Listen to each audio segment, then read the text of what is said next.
would it cost in both time and money to make the Mars 1 mission feasible? Good question. Yay. Fundamentally, so to make the Mars 1 mission plan, as stated, growing crews every 2 years, well, that's still subject to change. I think we all agree that we need an in-situ manufacturing capability. We need the supply chain on the surface of Mars. So then the question really gets reframed to how long will it take for us to develop that capability and how much will that cost? And so that also begs the question, why don't we better develop that capability before we ever send crews on one-way missions to Mars? Why are we sending them there first and then hoping that this capability comes to fruition, which it may or may not, it's a very uncertain thing.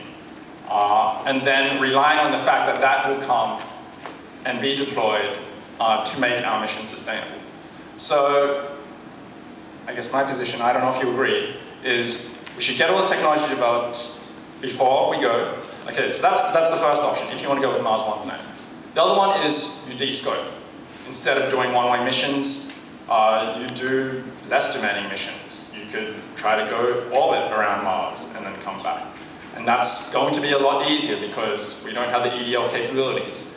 And that's just one suggestion. I'm suggesting that's what they should do. What would that accomplish? How much would it cost? Right, that could be a precursor. But all I'm saying is, to address those issues of infeasibility, you have to relax those cost, schedule, scope dimensions.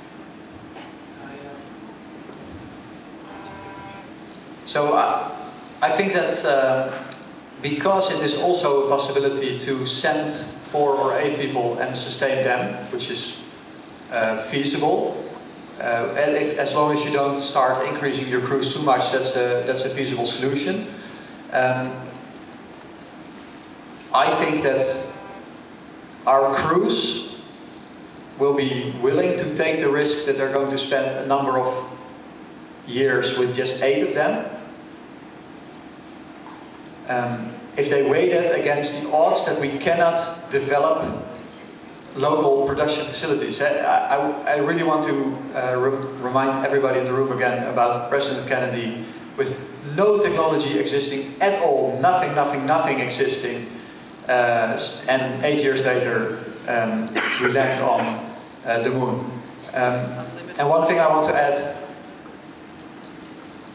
I consider, and I know that not everybody, including the person sitting next to me, will agree with this. I consider a Mars orbital mission more difficult to accomplish than a Mars landed mission. Because, I will explain it, because you're looking very worried. For the same reason that I consider a moon mission more difficult to accomplish than a manned mission to Mars. It's because of, as you have very clearly indicated, you need to finance it too.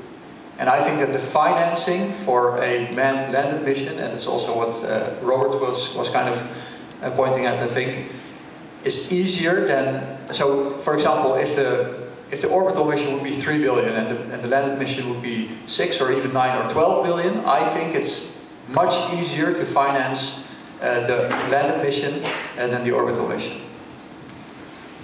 Let's get another one from the floor.